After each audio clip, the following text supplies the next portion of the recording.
Hello, it's Wicked Women. Don't adjust your set. We really are here. I know it's been about 7 weeks since me and the girlies were here, and unfortunately, there's been a few things happening in our lives which has meant we've not been able to be here. But tonight we are back, we are live, and it's lovely to be here with you. We are coming live from Virginia, USA, Chicago, USA, and London, UK. And I'm so glad that you can all join us. I'm going to bring in the two lovely ladies that make up the Wicked in Wicked Women. I mean, the lovely Val in. How's your Val? How's you doing? Better than I was a couple weeks ago. Hurricane come through. Yes, we don't want any more of those, but thankfully you're okay, because I know it hit you guys really badly, didn't it? Actually, we got it bad, but not as bad as a couple hours down the road. So yeah, thank goodness we only got a little bit of it. And I saw so many things online about people tying their animals to fences and leaving them, and it's just really, really scary. So we're really glad to have you here. And I'm going to bring in the lovely Cully, who's waiting as well. Here she is. Hello, love. Hello, hello. Good afternoon and evening for you, Wendy. It is. It's good evening. Well, it's almost. I mean, we're almost. We've got an hour and a bit before we actually leave Sunday, but it's nice to see you, Carly. How you doing? I'm here. I'm alive. Still sick, but hey, I didn't want to miss out and let our viewers down again. So we're here. I know. We've had such a bad spell of, ill health. I mean, I had that awful virus that literally, it was like Teflon. I could not get rid of it. And then a few other issues which I'm still dealing with, like yourself. And you just think to yourself, when I was 20 or 30, I could get rid of this stuff quicker, but now it takes longer, doesn't it? It does. It does. It's like each year that goes by, it just takes even that much longer. Start digging a hole. That's the wonder of getting older. I got to say, my ladies, you look fabulous. Both of you look really, really As amazing. Do you? We're all almost in black, all of us as well. Thank you. We are here for just over an hour. We're going to have a reasonably short Wicked Women tonight. But we do know next week, if you'd love to come back and join us, will be our Halloween special. So that will be the 27th of October, and we will be there. Hi, Sandra. Hi, Field Guy. Hi, Sarah. Hi, Roger Rabbit. And everybody else that's watching us on all the different platforms. You can see us live on the Dark Huntress on YouTube, Wicked Women 888 YouTube, and actually from my Facebook tonight. Not Val's and not Carly's at the moment, but that will come. We're talking about a really good topic tonight, ladies. And when Val and I, because Carly sadly wasn't well, but the last time we did Wicked Women back in the beginning of September, Val and I were talking about, there's a couple of subjects we've been working our way up to doing. And we thought, no, before we actually get to that subject, we would deal with the bit that led us to there. And the first one was sexual revolution for women, where the whole, things changed for us girls, where we could actually take control of our bodies and lives. Here comes on the glasses. So when I mention this to Carly, she's like, oh my God, I've got to catch up. But let me just start you guys off, and then you can come on with it. For years, and I'm talking America, the UK, etc., Europe, women have been repressed sexually. We have not been allowed to enjoy sex. We've not been encouraged to enjoy sex, especially in the medieval, going into the Victorian era, etc. And it really wasn't until there was a couple of them. There was a revolution in the 1920s when things started to look a bit more like it was going to go that way. But everyone obviously talks about the revolution of the 1960s and the 1970s, where the massive shift took place in everybody's sort of understanding, and it went from being very, very conservative to more liberal attitudes towards sex. For instance, there was one of the major things was the pill. Women now had control over their bodies. They could take contraception, and they could, for the first time ever, they could know that it wouldn't have children. It was pretty much guaranteed this would work, unless you were really sick or you had antibiotics. But it would work. It would stop you having children. The feminist movement began. And also there was very much a hippie culture, the free love. But I wasn't a child of the 60s. I was of the 70s, but definitely not of the 60s. But women could have sex with more than one guy. They could have sex with women. They could do what they wanted. And it was actually, this is why we're starting off looking at this one. And also penicillin had come along, which reduced things like syphilis, etc., etc. So when we look at this, I want us to go back to when we were young. And I'm obviously in the 70s, and like yourself, Val. And it's like, when we were growing up, what was your growing up and what was your attitude that was taught to you about your sexual freedom as a woman? Well, I grew up, my parents were predominantly conservatives. I mean, they didn't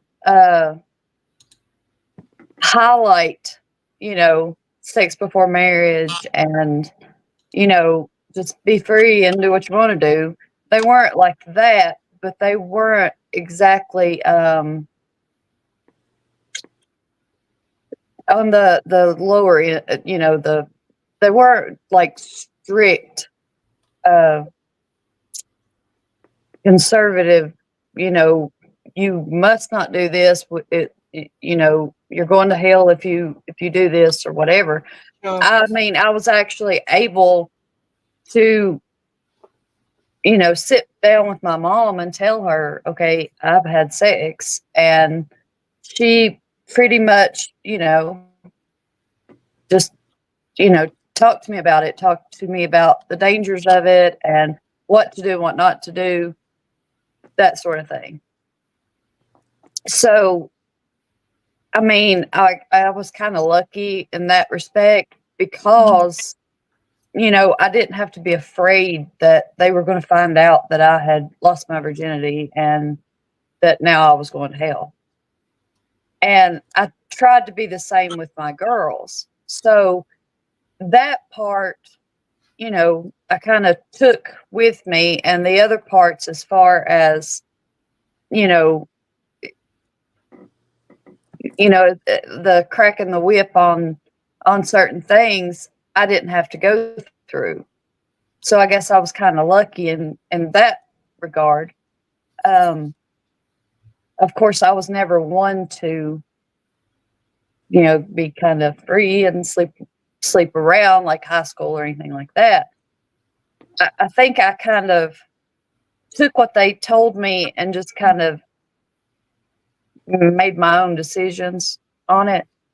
If I didn't feel comfortable doing something, I didn't. Yep. I didn't put myself in the position where, I would feel bad if I didn't do something that I really didn't want to do. The boys back then, some were, give it up or get out, kind of, they take you on dates, and if you don't get it up, you walk home. I never put myself in that position, so I really didn't have to deal with it. Good. Carly, So, you were a child of the 80s. Sorry, Val. You were a child of the 80s, right?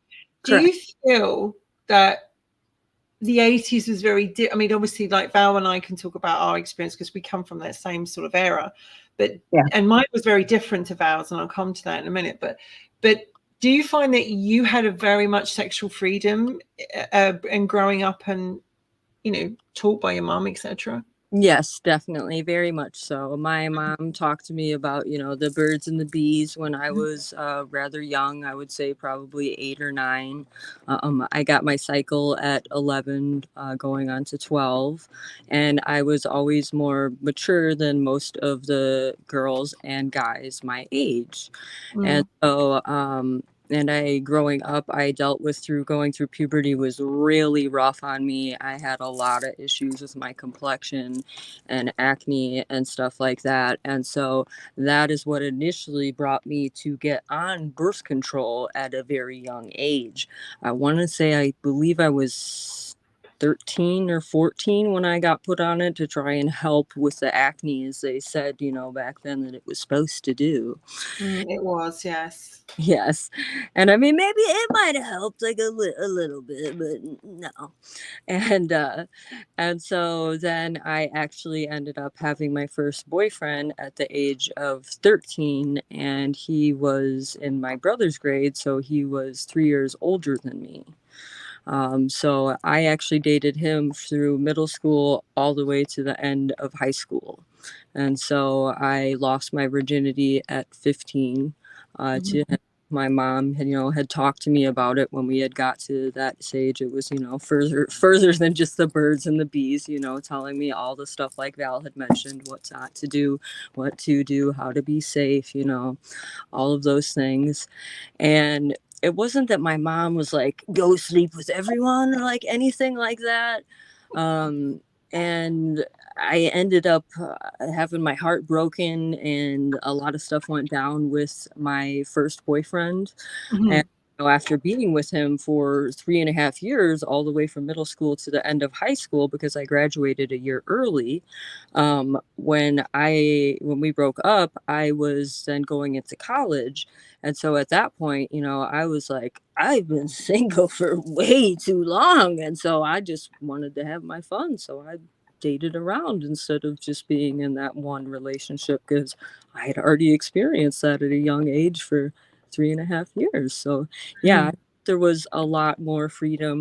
My mom and I have always been really close, so I could come to her and talk to her literally about anything. So that was, really reassuring to be able to have that. Not every, girl gets that opportunity with their mom, a I lot of think moms. that's important.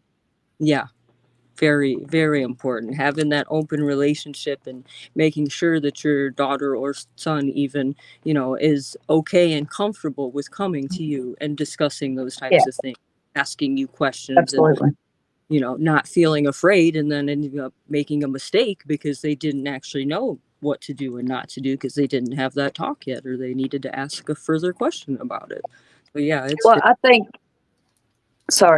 think it's also important to feel comfortable enough to talk with your parent, one or the other, or both, because bad things can happen, and the kids may not know how to deal with those things, but parents do. And if they're open enough for you to be able to come to them, with something bad that's happened, you're more likely to be able to get through it and get help for whatever than you are trying to do it yourself and having that, that anxiety and that guilt and being ashamed. I was just gonna say shame. Yeah. Yeah. Yeah. Mhm. So I think it's very important to be able I had a to have very that different, relationship. very, very different experience. Like teensy weensy bit older than Val, just teensy weensy. But I had a very different experience. I think there was a very much a commitment on my mum's part that my sister, like we all do, make some decisions and choices. And I think she didn't want me to go down that particular road. And so, I kind of got the whole, if you do this, you're going to get pregnant. This is what's going to happen. And in some ways it terrified the crap out of me. And so I didn't feel like I had this sexual freedom. I didn't feel like I could go to my mom, although I could talk to my mom about everything. And now I can talk about, everything. But back then I didn't feel like I could talk to her about everything. And it was my sister that kind of filled in a few blanks, pardon the pun, filled in the blanks, and also some friends along the way. But I also grew up in a time, so when I was in teens and at school for sex education and things like that, it was very much the early 80s, and AIDS had come along, HIV had come along. And so it very much repressed, where everyone had this promiscuous and doing this and doing this and the other. AIDS had come along and changed everything so that we couldn't, we were too terrified, because we would watch the TV and there would be those terrifying TV adverts with the graveyards and the big stone coming down.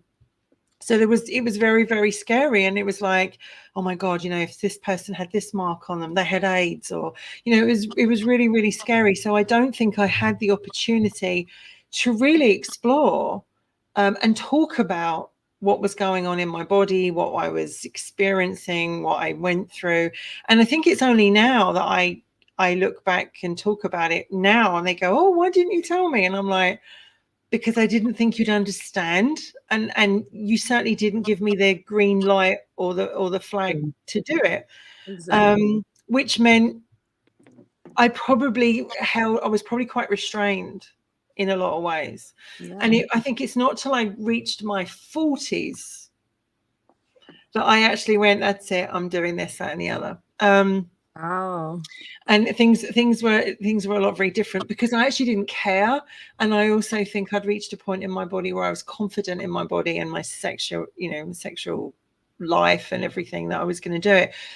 And also, I mean, Sandra brings up a really good point when she says, I wanted to go on the pill and got engaged before I had sex. The pill is something that came along and really revolutionized everything, because the feminist movement was really kicking in the 1960s, although women had tried in the 1920s, etc., to start this chain and this ball of going.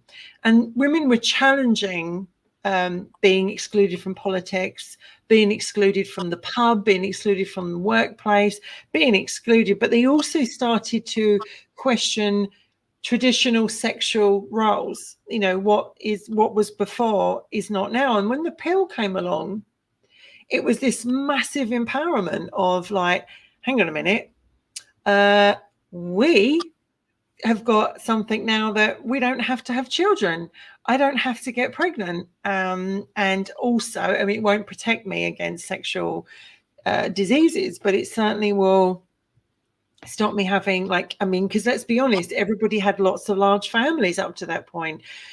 Some women were pregnant again and again and again, and it must have been terrible because money was tight, the body was exhausted. I'm sure it put a massive strain. So this is where the sexual revolution, please explain on further details, Carly, I've got to learn stuff. Yes, so we hear. But it was the first time, Val, that females actually said, or women actually said, we have the same sexual desires as men. We should have the same sexual freedoms as everybody else. And for feminists, very much the sexual revolution of the 60s and 70s was about female sexual empowerment. And obviously for the more conservative, reserved, religious or political or way of life, they saw that as an invitation for promiscuity and an attack on the very foundations of society, the family. And so a lot of people clashed over that. And the pill was always bought in. And because now you can go and get the morning after pill, you can pop down the chemist and go, can I buy that over the counter? Did you ever go on the pill, Val? And did you find that it liberated you? I did go on the pill, not necessarily for the reasons of that, but I had really bad periods and things like that. So, my mother was the nurse. She was a LPN at the time, and she worked for a gynecologist. Oh. So he pretty much said, because of how bad, my cycles were, he put me on that to regulate, Yeah. And what you just said just rings in my ears, because my mother, being a nurse she's a retired nurse, so she was a nurse for years before I was ever born. She said, these are not a free pass. You know, just because you're on the pill doesn't give you free reign. Yeah. You know, you still have to be very cautious, because it doesn't, it doesn't act against anything but, getting pregnant. I was going to answer Sarah. She said, do you think that having a conservative viewpoint leads to having a better quality relationship with men, since people are forced to be more selective? No, because I have picked some real losers. It in some respect it does, I think, because you are a little more selective. Like I said, when I was in high school, I didn't just go out with anybody. I didn't go out with guys that, I thought were going to do the give it up or get out thing. I didn't do that because I didn't want to do certain things. And I intentionally did not put myself in those situations. I didn't go to a lot of parties or anything like that. So no, I think it's not necessarily the conservative viewpoint. I think it's more your self-awareness, what you want and what you don't want. And you must decide what situations you're comfortable being in. I feel like just my opinion, the sexual revolution helped and hurt women in many aspects. The pill was initially developed for married women that, didn't want to be pregnant 24/7. But it kind of spread into those women who thought, okay, now I don't have to worry about getting pregnant. I can do whatever I want to. And also enjoy sex as well, because that's the thing as well, which I'm sure Carly would agree, is that there was a lot of the pill as a scapegoat in some way. They argued that it was responsible for, people could just sleep with who they wanted. Young women would be taken into situations they should never have been. And it was like, but to be honest, as a woman, I was on the pill a different, obviously much different version than the ones that they first brought out. I had no option. I had endometriosis. And they put me on it for 8 years, and I had 9 different versions till I found one that worked. But I was on it for 8 years, and I was very grateful to it because I stopped having pain and everything. But it did take away the fear of pregnancy, because as women, I think we spend most of our life not wanting to get pregnant.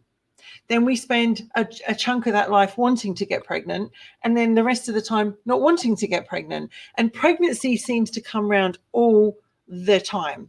It's like, I don't want to get pregnant, or I do want to get pregnant. And I certainly didn't want to get pregnant. And the pill was amazing because I knew I had that, and it did its job.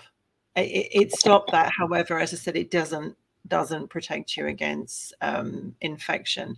So I think that, today, I don't know if I could go and take the morning after pill without, I just don't know if I could do that, because I'm so sensitive to most drugs. I'd probably end up in the hospital, but literally, I'm not sure if I could do that. But I would definitely, if I had my time again and I was on it, I would go on the pill. How about you, Carly? I know you said you took it for your health and your skin and everything, but did you make you feel great that you couldn't get pregnant on it? It did. I mean, I still had that worry and fear, because there's I don't remember exactly, but I think, is it 98 or is it 99%? What Yes. the effective rate of it? I was always still like afraid of that, but it definitely felt, much better than not being on the pill. And I have taken the morning after pill before. I have Mhm. had to take and I'm very sensitive to medicines too, but I actually didn't have any adverse symptoms to it. And so I think that being able to have the ability to have access to that as well as further is very, very important for the revolution of women's sexuality. Yes, I mean, absolutely. But I mean, Sandra writes she never wanted to get pregnant, so she was obviously, and as Sarah says, it takes the pressure off, because I mean, physically getting pregnant again and again and again, and I see, there are some women in cultures today in 2024 that are not on and not given birth control, and they end up with very large families, and financially there's not the money for it, and it's all on the woman, a lot of the times on the women, to take Right. care of the children. And I think that in some ways, shouldn't all women have the right in 2024 to have that option, and yet it seems that we still don't. Yeah, Well, which I think in the large part we do have that option. There's In so in many some, there's so in many some different things that you can do, mm. that we do kind of have that option. But there are some religious and and indeed political views around the world, different cultures, that do Sure. not agree with stuff like this, and therefore women will just carry on having babies. But see, Lots you of men. can prevent having a baby if you don't want to. There are free ways to not get pregnant. Are we talking about obviously the condom being one? And let's be Right. honest, how many people in this room and in the chat would actually go, yes, we enjoy that one? Anyone can go to a clinic and get pills. Sure. You can get birth control pills, but not in every culture. You can get well, yes, but there's also, don't spread your legs. sometimes accidents happen. That's true, but there. Well, if, I mean, if you do not want to get pregnant and you are not married, then if you do not have access to condoms or the pill or anything like that, do what you need to do to not get pregnant. But sometimes if it takes break, don't have sex. But also, as I said, there are certain religious abstain now. There's certain religious cultures that don't agree with taking birth control, and these ladies are having very large families that they can't afford, but that's when they need to take it upon themselves to get out of that situation. But it's very difficult for some of them if they're in a country, in a culture where they cannot get that medical help or that support, because that particular, and much as I agree with you, I wish they did have the opportunity, they don't. And I think it's very sad that, this is still going on, that women are still being denied the control over their bodies. Sure, yeah. I mean, I agree. Don't get me wrong. I agree that in certain circumstances, women do need help to either get out or to,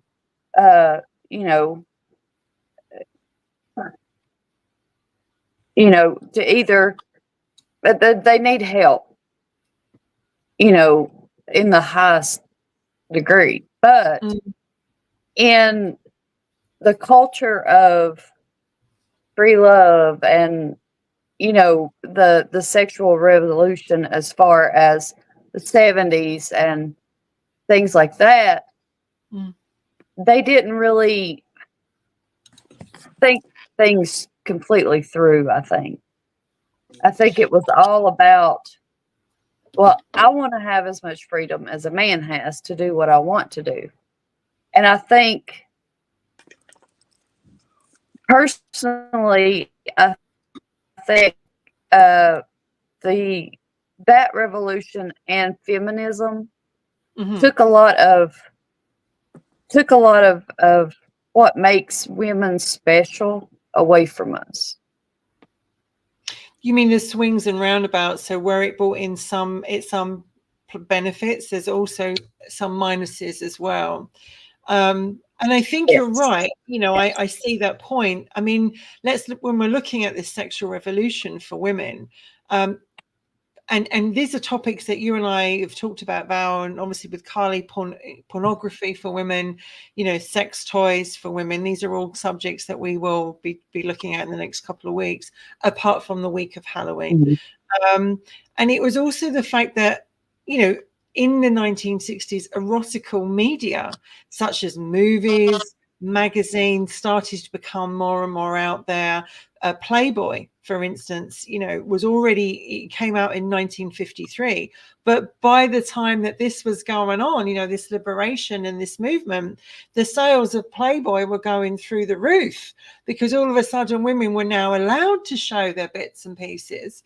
And apparently, Blue Movie was the first erotic film to gain wide theatrical release, and it introduced Porno Chick and the golden age of porn from 1969 to 1984. So now magazines were showing nude and erotic pictures of women. Playboy was doing incredibly well. The first Playboy Club opened in 1960.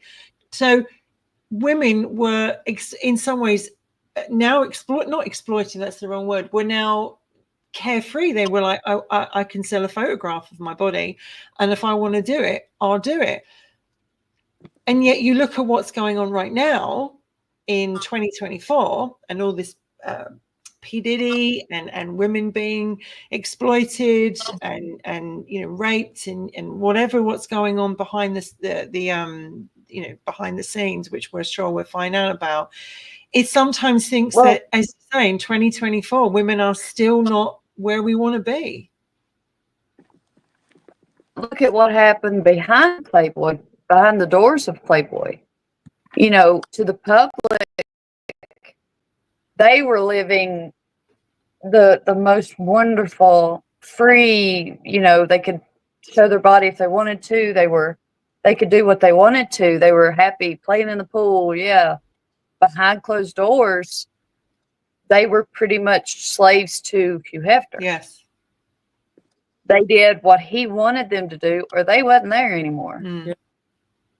So as much as people want to say, you know, Playboy brought that liberation to women, it really did. And it was still, they were still under a man's thumb. Mm-hmm. And if it wasn't for the men, they wouldn't have had a job to begin with. Because how many women, you know, not enough women would go buy Playboy to keep him in business.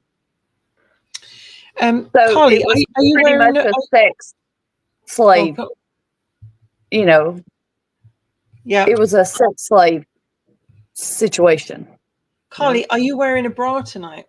Yes, of course. Val, are you wearing a bra tonight? I am. And me too. But it's actually rare that I've got one on. The reason I say that is because everybody remembers in the 60s and the 70s, there were lots of women burning their bras. Yeah. It was you'll see all the photographs of, you know, let's be honest, you know, burning their bra, being free, you know, showing the girls into the world. And the women's liberation movement criticized the sexualization of women through beauty standards. For instance, some of these women threw their bras, copies of Playboy and high heels and other objects into a Freedom trash can. And let's look at that, because I love my bra. I love to have them in all different colors and all different bits and bobs. I don't know if I would have been one to have actually burnt it, but it's like women protested. I may not have burned it. I wouldn't have wore it, but yeah, the I corset. just wouldn't wore it. I don't wear it now. So. But Carly, they would cut their hair very, very short, and they were also refusing to be identified by wearing women's clothing or makeup. Very much female activists took the approach to challenge what we think of gender. What should a woman look like? What should a guy look like? And here we are in 2024, as I said in the promo, and now we have the whole trans movement coming in, and it's like we are having to looking at what a woman looks like, and then you have a woman by birth, or a woman who wants to change her sex to a man, and a man wants to change his sex to a woman. We have all this movement going on as well. Do you think that women, and I know what your answer is, but women we are now having to refight and get our identities back in 2024? Yeah, I think that maybe men think they gave us a little too much power, and now they're trying to take it back. Carly, what do you think? Yeah, I mean, especially it's a sensitive topic we've kind of been tiptoeing around already, but the abortion and, the changes that they've made in that were huge. So they, in my eyes, took that away from us. Yes. I'm trying to take offhand. My brain fog is just. Don't worry about it. But I mean, Sarah talks about removing ribs to get the hourglass figure. Yep. And I absolutely adore the hourglass figure. Marilyn Monroe, people like Diana Dawes in the UK. I can't think of the other one, the blonde bombshell that was in America, same time as Marilyn. Oh my, Jane Mansfield. Beautiful women who didn't care about exploiting how they looked. Why did they do that? Did they do that for themselves, or did they do that to be more attractive to men? I think women have always accentuated their bodies. I mean, Sarah talks about corsets. We go back to medieval days. Yeah. Women were in corsets to bring in their waist and push their boobs up, and whatever. So we were always doing it, but you're right. I think it was almost the shape was expected. Yeah. I mean, back, when in Victorian days, when they even wore those corsets when they were pregnant, it was because that's what was expected. When they were pregnant? Yes, they wore them when they were pregnant, and therefore a lot of children did not make it because it cut off the circulation. But that would be so and if you didn't have one on, then you stayed in the house and you didn't let people see you without one. Now, do you think that those women did that because they wanted to do that, or because that's what was expected of them by that culture, by the standards? I feel like probably a little bit of both, or one or the other. I mean, I can't imagine wanting to be drawn up and where my lungs were up in my chest. Well, yeah, I don't think any of them necessarily wanted that part of it. I think it was just I think they did it. Hourglass figure. I think they did it because that's what was expected of them by the people in that society. Well, yeah, and society, shoved it down everybody's throats so much that then it became with women, and that is something today that has been a change, though, with modeling and everything, and the sizes of women and all that. But the society just shoving that down our throats to the point that we feel like we have to look that way because that's what they're telling us. But it changed so much, and I think the way women perceived sex and intimacy and everything has been just a roller coaster through the years, because back in the 1800s in cowboy towns, of course, you had your famous brothels. They didn't have to be there. The women wanted to be there. And they weren't seen as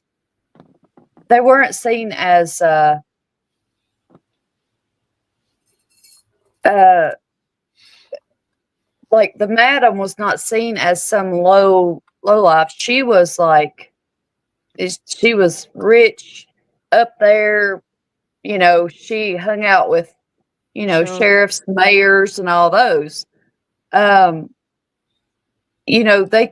took care of their brothels, and I know that, it helped with morale of miners and things like that. But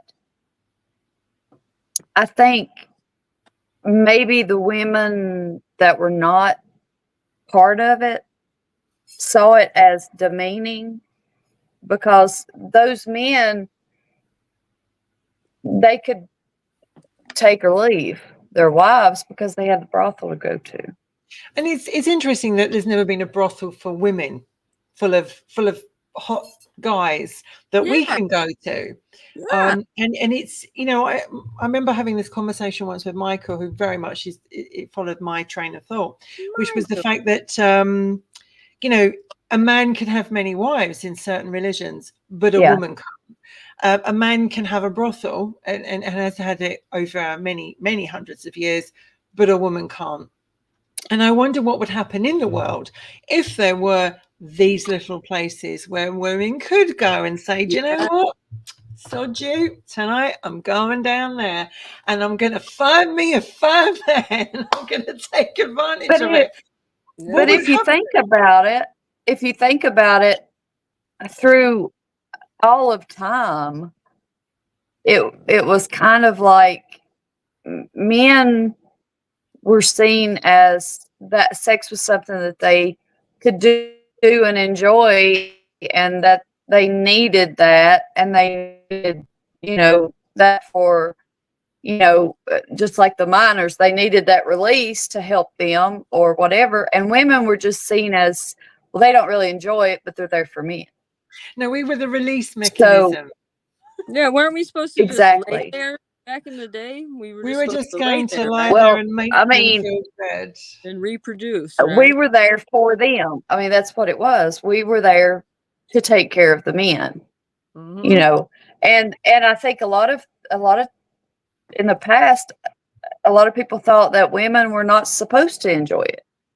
Mm-hmm. Yep. That all we were supposed to do was be for them and having babies.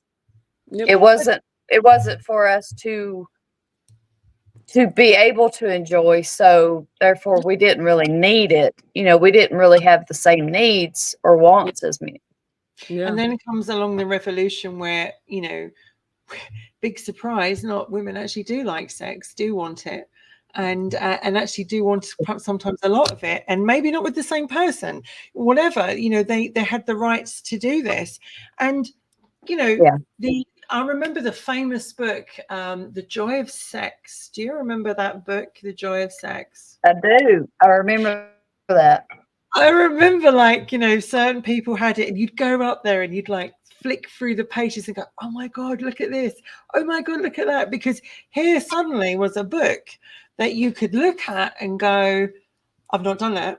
I need to do that. Or is that what you really do? I mean, I wasn't brought up by my mum to say, right, Wendy, this is how you do oral sex, or this is how you do that sexual position. You didn't have those conversations back in when I will say this.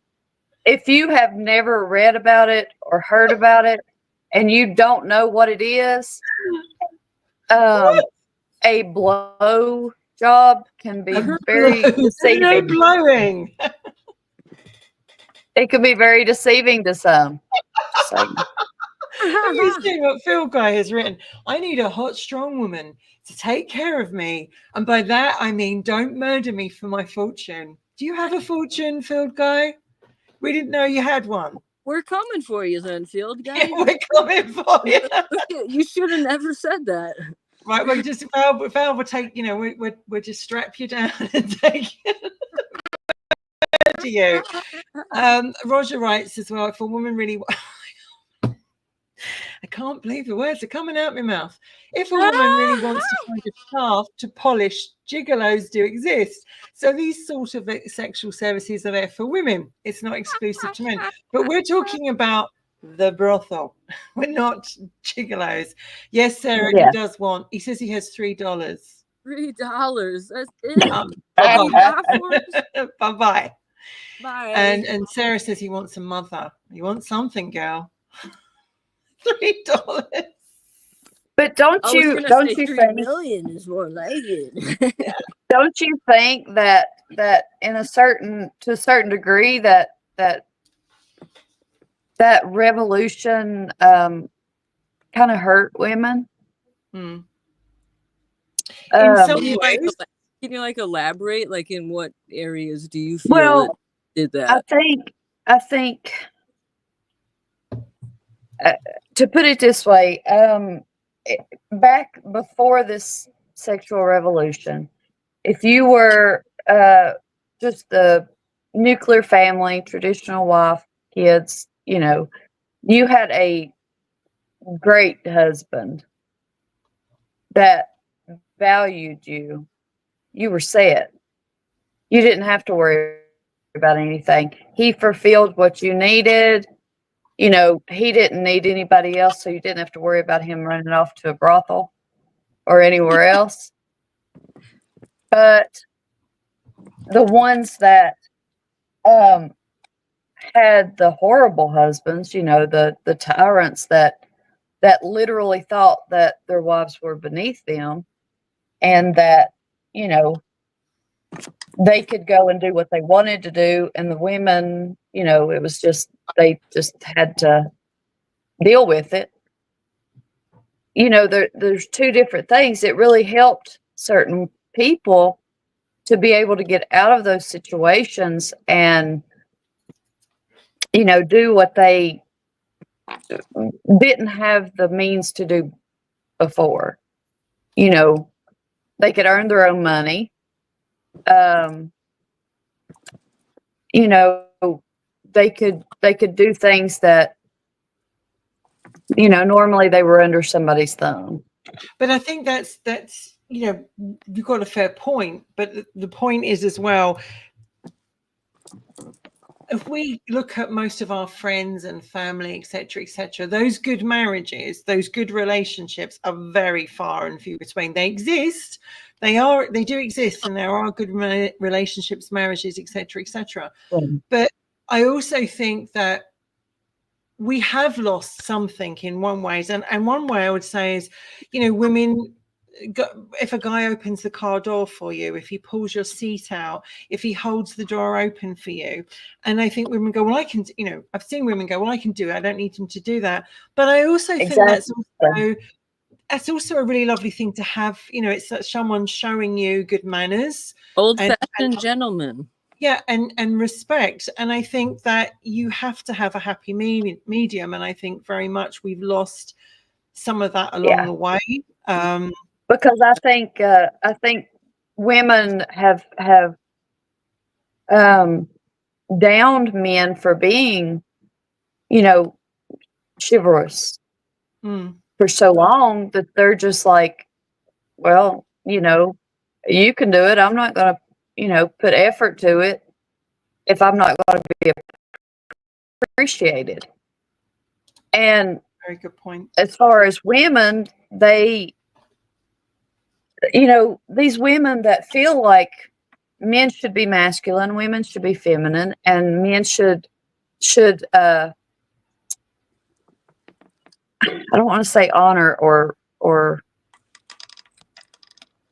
treat them like queens, but be respectful and take care of their wives, as far as opening the door for them. Certain things were taken away in the face of feminism, that there's no happy medium. It's either I'm not cherished as a wife because I have what, my husband needs. It's kind of, if you don't give it to me, I can get it somewhere else.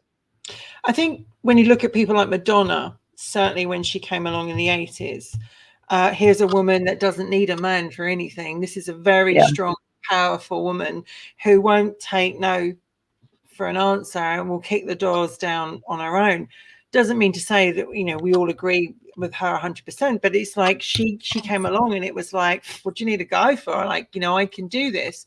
Lady Gaga, people like this that have come along have shown how strong and using their sexuality and their femininity and they're putting it out there.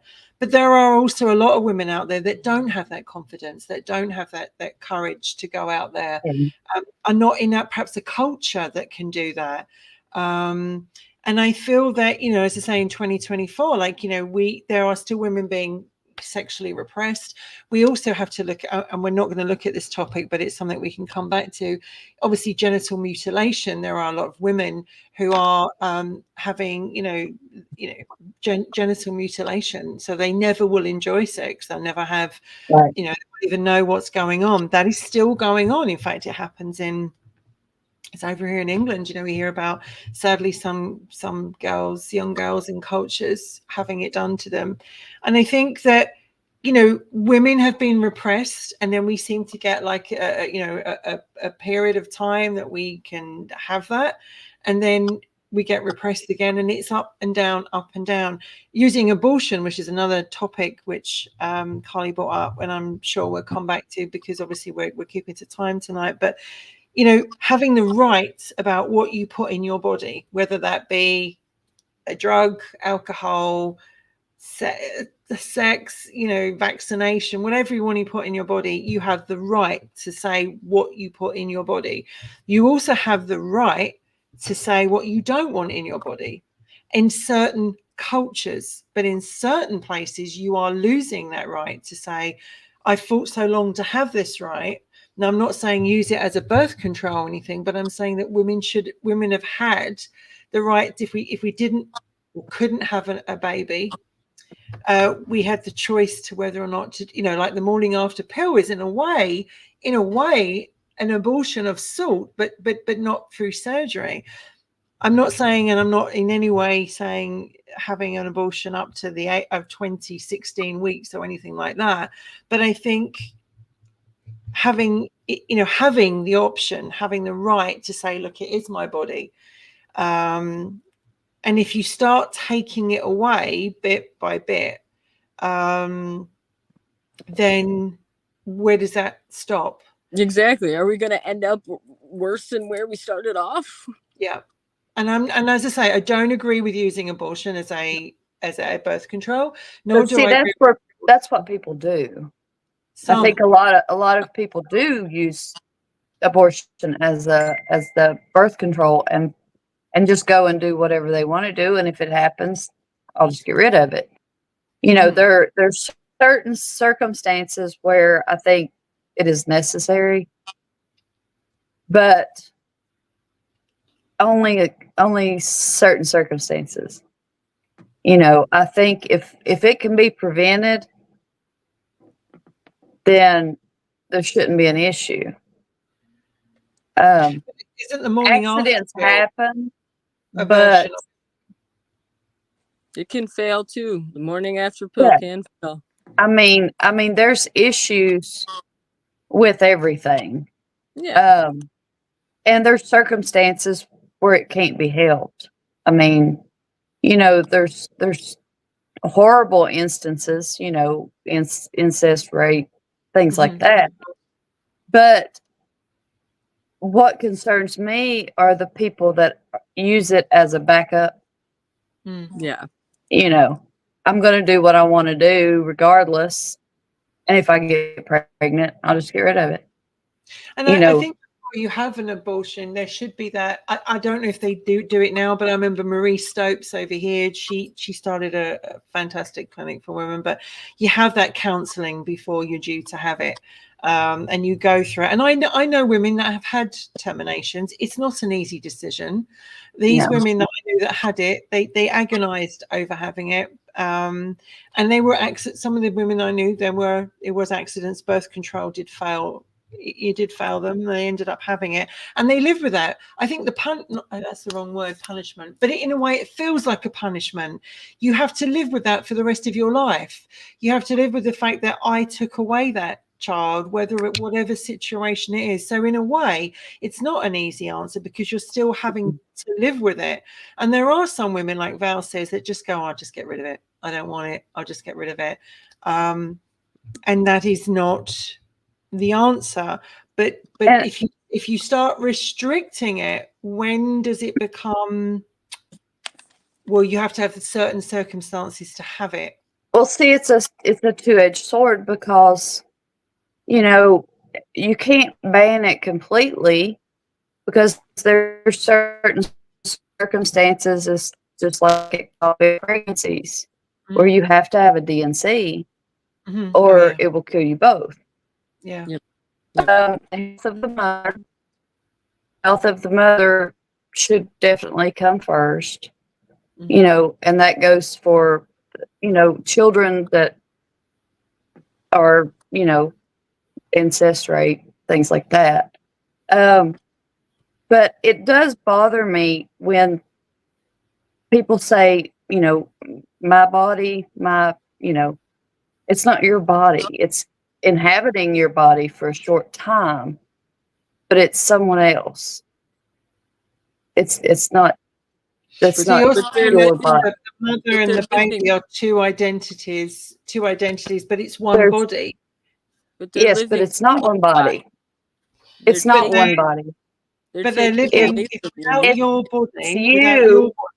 It's you, but it's inhabiting your body, but it's not your body. But a baby feeds off you, right? Exactly. But it's a totally different person.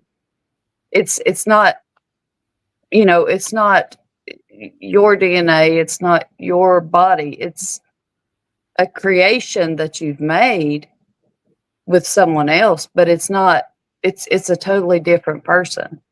And that is one argument. They're just, argument. They're just borrowing your body for a little while. And if you think about it, that's one thing I think that it takes away from the power of a woman, because we're the only ones that are able to make a human. Yes. We can make a human body in our own. And that's one of our superpowers. We, as a woman, we are able to do that. Nobody else can. We can create. Sorry, Val. Go. We can create and build a human body within ourselves. But there are a lot of children who have been adopted or not wanted at birth, and they sit in homes waiting for a home. And and it's like, and I use this as an example, people say, if you don't neuter a dog or cat, you're going to end up with loads of puppies and kittens. And if you neuter them, then you stop all these puppies and kittens being born. And it's the same, like that women have children that they don't want or they can't keep, whatever. They put them up for adoption or fostering or whatever. And there are children in many, many places waiting for homes that will never get a home, that will live most of their life in care or foster or adoption. I know of quite a few people I knew in my lifetime like that. But and also, what about if they're very, very handicapped as well? That's another argument. But Wendy, you have to think about it. How many of those children wouldn't be there if the parents had taken responsibility for getting birth control, or, sure. God forbid, don't go have sex. If you can't take care of it, don't do it. But So sometimes I should abstain from having sex the rest of my life because I could potentially have another special needs child, and I've followed all appropriate methods and have You're gotten married. You're married. You're married. so it's but okay. women have to be married to have children. No, but I'm saying she's saying a special needs child. If you decide to have another child, then it's all, you can afford to take care of it. But I can't. I can't even Then afford then you to take need care to of go myself. through. Then you need to make sure that there's ways to keep from getting pregnant. I have. I followed all So appropriate methods, birth so control. what I'm saying is, if you, and it's completely my opinion. I mean, Yeah. it's not for everyone, and I know everyone's not going to agree with me, and that's fine. I think there's only certain cases where abortion is necessary. And in other cases, yes, we could, talk about the adoption rate or the orphanages or the babies being given up, but it wouldn't be necessary if a lot of people just took extra steps into not getting pregnant. I think And if you don't want to get pregnant, then do certain things or try your best to not get pregnant. And I think that in those situations, it would cut down a lot on unwanted babies being given up. But Val, how do you see the morning after pill? Honestly, Do you view it the same? I don't. And I'll tell you why. Because it keeps you from getting pregnant. It's not like something you take, in a month after, you know what I mean? And So all it does It is stops delay it. ovulation. It just stops it from implanting. That's all it does. Yep, and delaying ovulation. Yep. So I think that, in my opinion, it's more preventative than it is, like an abortion pill. Isn't there a drug that you take though if you are pregnant? You can take it and it will bring on a miscarriage. I'm sure there is. I'm sure there is, but and you can get a surgical abortion or a pill abortion, but Yeah. you can only get a pill abortion up to a certain amount of weeks. Then it has to be a surgical. I mean, I lost 2 children, so I had 2 miscarriages. So yeah, she didn't. I would get pregnant, didn't know, and then I would lose it until the last one where I absolutely knew. And that would be 11, 12 years ago. And I remember I had friends who had to have a termination, etc. At the time I was in that situation, they were like, "Do you hate me?" And I said, "No, I don't hate you, because it's your body and it's your choice." And the thing is, we as children, we come through our parents. We're not, we're part of them, but we come through. We're actually a nice incubator for 9 months. And they keep us alive, etc. But I also see the side. My nephew is handicapped, and I saw some like Carly's daughter. She's got her issues as well. Bless her heart, gorgeous girl, and they are all these children, all of them gorgeous. But sometimes when you see them going through so much in their life, and I would go down and see, I would think, oh my goodness, it's such a struggle for them to go through it with the parents as well. And I just think it's I don't have a set belief one way or the other, but I'm very much in an open-minded that as a woman we should have the right to say, and whether the men agree with this or not, because we're talking about women, not men, women should have the right to say what goes in their body and what comes out of their body. We have waited many, many years to have that right. We have been beaten and repressed and shut up and shut down and literally controlled for so many years by religion and politics and the powers that be and men. And I think that we need to hold on to our power as women and keep our rights the best we can, because as you say, it can be a slippery slope. And it doesn't mean one right. I'm not saying one side is wrong and one side is right, but I think there are more than one arguments when it comes to. Well, yeah, I mean, I'm not saying I'm right, everybody else is wrong. It's just my belief. I mean, it's just, that's just the way, I feel about things. Am I, I'm not one of those people that, it has to be this side or this side. It can't be, compromised. But to me, that's just the way I feel. And, I've always felt that way. So, there's people that don't feel that way, and that's okay. It's just, I think it has a little bit to do with how we were raised. 100%. Yeah. And I think it has a little bit to do with our own, social beliefs. What might be right for me may not be right for other people. And I think that's a very good point to keep, Val, because as women, we need to support one another with that saying, just because it's not right for me doesn't mean it's not right for you.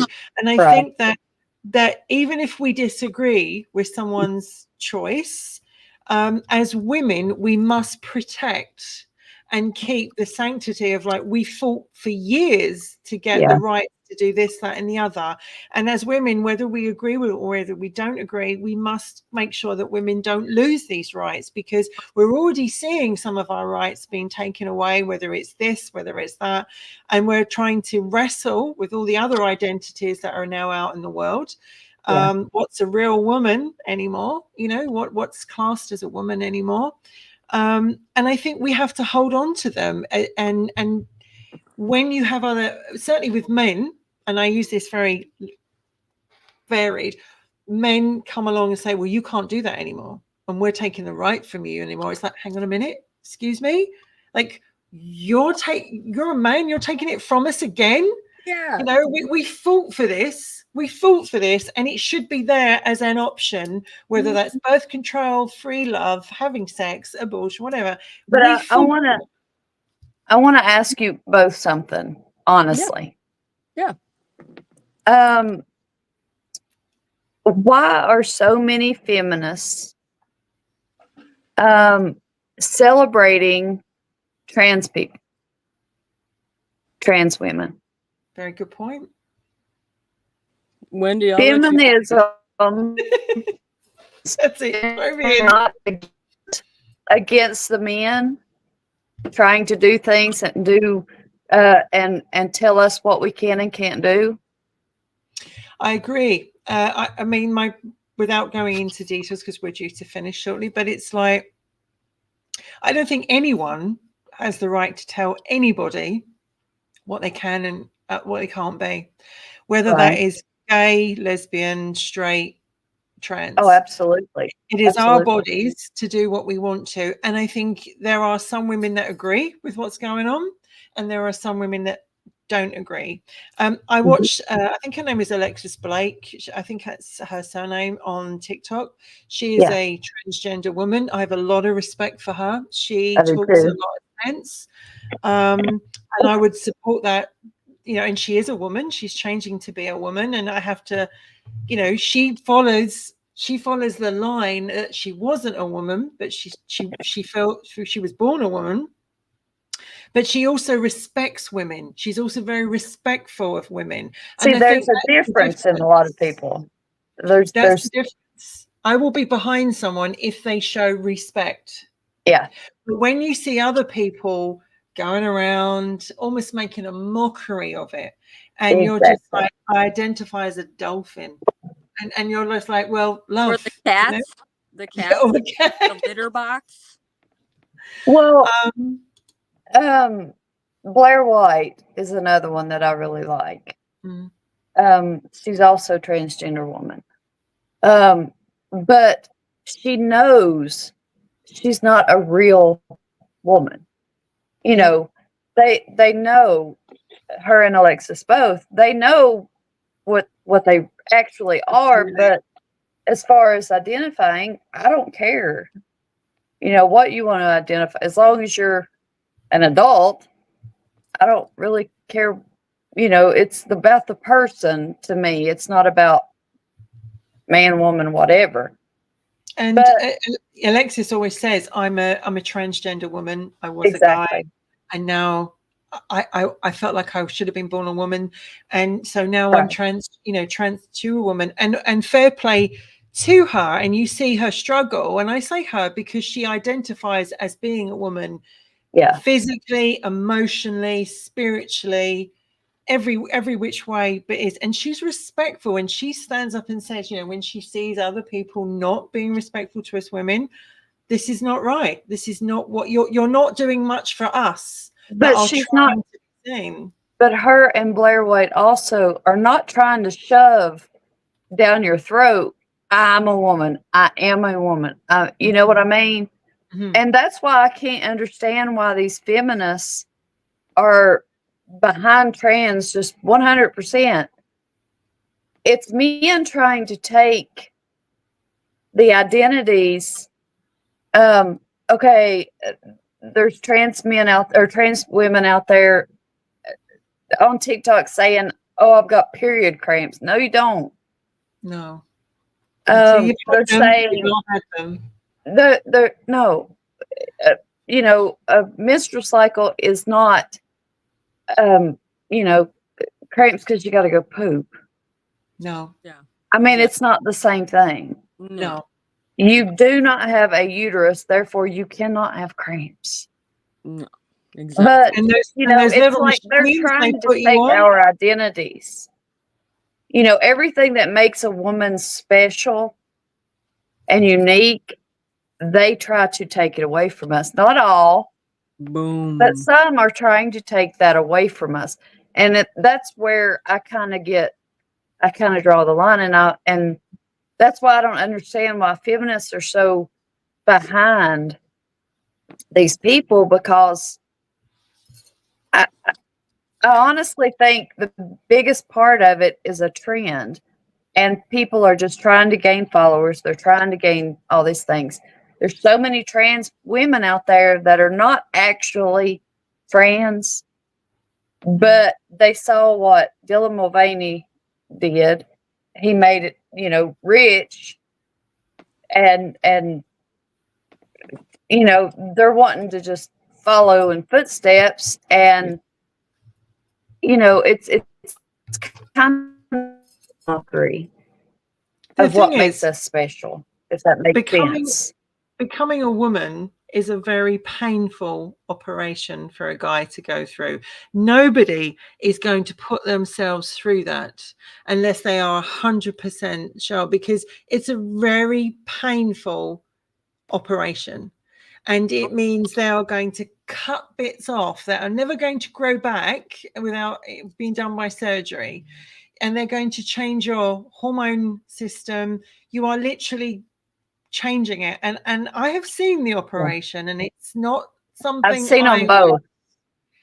I would male not to female, female to male. I would not want to wish that on anybody. So I think that people that have waited a long time to get their operation, or are still waiting to be have the bits and pieces changed to what they need it to be, I take my hat off to them, because it's going to be a lot of pain, a lot of you know, from now on.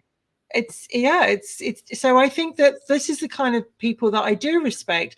They've gone through all their, you know, their counseling, they've gone through all their, you know, and these are we, but I also have to say this to correct. I'm talking about adults who know exactly where they're coming from. They're not children, they're not young children, they're not in their teens, they're going into their 20s or whatever, and then they make the decision, because we do change as we grow, and we, you know, 1 minute we're this, 1 minute we're that. I still fear that a lot of people are doing it out of this trend. I don't think that they are truly trans. Yeah. It scares me to think that down the road they're going to wake up and go, "Oh my God, what'd I do? Some of them Now are I doing can't it to get change into it. sports.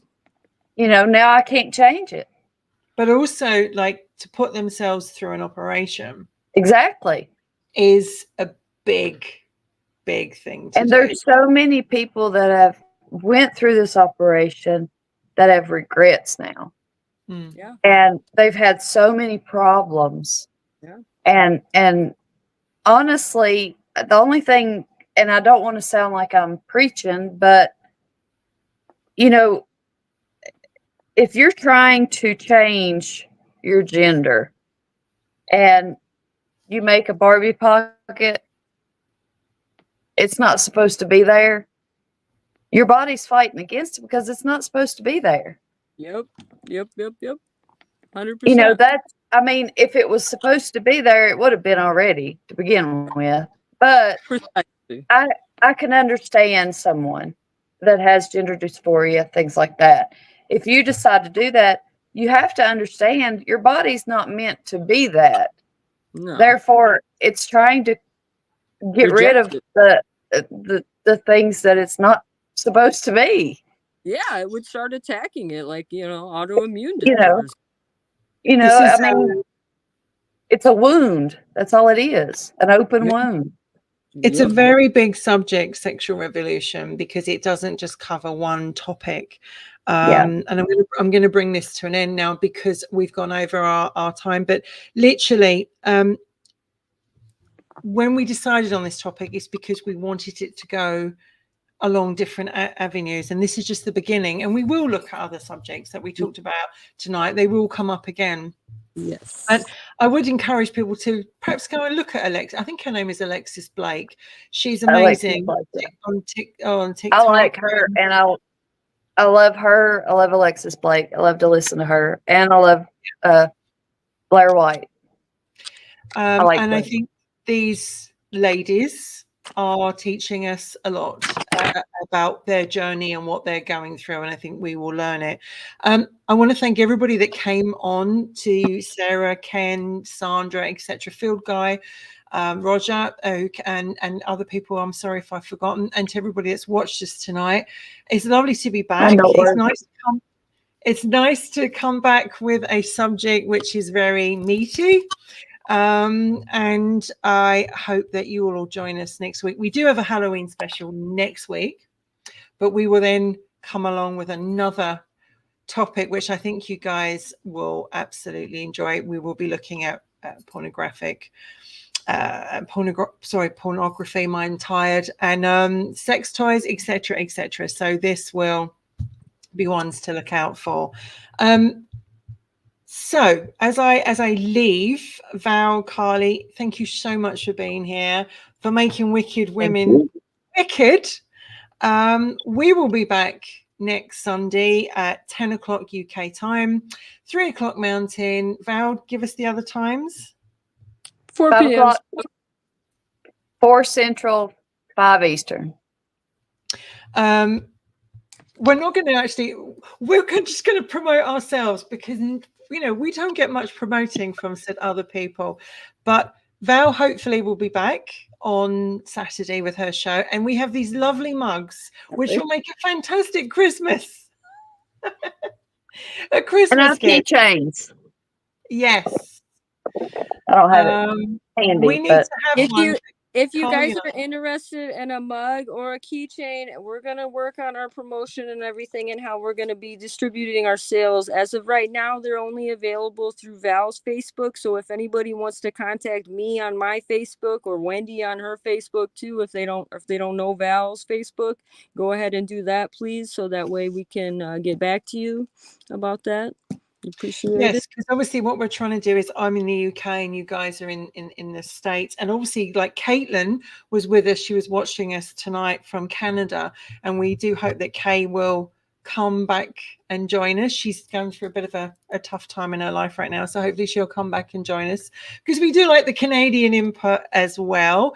KB says he is back on Monday, live on Facebook, Ken Ballos, from 9 a.m., which is around about 2 o'clock UK time, and it's about freedom of speech. And yes, it's an interesting show, that's for sure. Saturday, I'm going to try to come back Saturday. If I'm not able to on Saturday, I am going to do. Me and my daughters are going to do a Halloween special on Halloween Thursday. On Halloween night. Cool. So yes, because what and I that's think Miss Legends of the Paranormal on my Facebook. we're going to do ours. So the 27th is our Halloween one, and then I do Robertson on the 29th. Halloween one, and then obviously everyone's doing their own thing on Halloween, but it's not long to Christmas now. Can you believe Oh it? my gosh, don't say that. It's a bit scary, isn't it? Yes. Can we at least get through Halloween first? I know. Well, we have Halloween, and then we have Guy Fawkes over here, and then we you guys have got Thanksgiving as well, and then Christmas. But I have made several Halloween things. I don't have any handy, but I've made, skulls, pumpkins, keychains, things like that. The resin. So yes, so I will be trying to take some pictures of them You have this week and posting them. Gotta see Val's resin work, especially. They're phenomenal. They're so cool. Oh my! What I might try and do, Val, is get some of them and put them on the Instagram of Wicked Women, and also, as I said, there is a website, but we've been so unwell that those things just go by. Plus, life takes over in our own way. Yes. But next week we would like everyone to come and join us. We haven't told what the subject is, but it will have a Halloween flavor, womanly Halloween flavor, of course. But it's like, come and join us, come and join in. It is Halloween. We may dress up for it. Who knows? The ladies and I will have a chat about that, but we might dress up for it. Make it a little bit of something. I think we should do that. Don't you think so? Agreed. Sure. Agreed. I think we should dress up. What else is Halloween for but to dress up? Exactly. Right. Ken says on Halloween at 10 o'clock from Richmond, Virginia, which is around 12, 1, 2, 3. He will be. He always does. His Halloween show. His Halloween show on Halloween. Richmond. Yes. It's excellent. You all really need to listen to it. It's really good. But Ken, if it's you don't from the old radio station. He's got to dress up as either a schoolboy or something. He's got to get into the spirit. I've yet to see Ken dress up. And if you guys I've seen him maybe once. That's it. If you guys haven't yet, please be sure to hit that like button down below. Please be sure to subscribe so you can like and share. And share. Yep. Help us share it everywhere. Please, we'd appreciate it. And it is difficult because we know it's been a tough year. Actually, the last 2 years, since Wicked Women's been going, we have all had our issues. Yeah, and it's not just us. Some of the ladies that have come on that have joined us, Caitlin and the lovely Rose and a few other ladies. Michelle, they've not actually been able to come on due to stuff that's going on in their own life. And you know what? We like to have new ladies come and join us, but we try and keep the whole Wicked Women with the three of us as in the fact the Wickeds. But we do ask you all to come on and support us. Absolutely. Like, share, subscribe. Meet us back here next Sunday. Val, did you want to say goodbye from Virginia? Goodbye from Virginia. And from Chicago, Carly. Toodaloo from the windy city of Chicago. You guys just literally crack me up. And goodbye from London. We will see you all next week. You guys hang on a minute while I see us out, and we'll see you all soon. Thanks for joining us. Thanks. Bye. Night, everyone.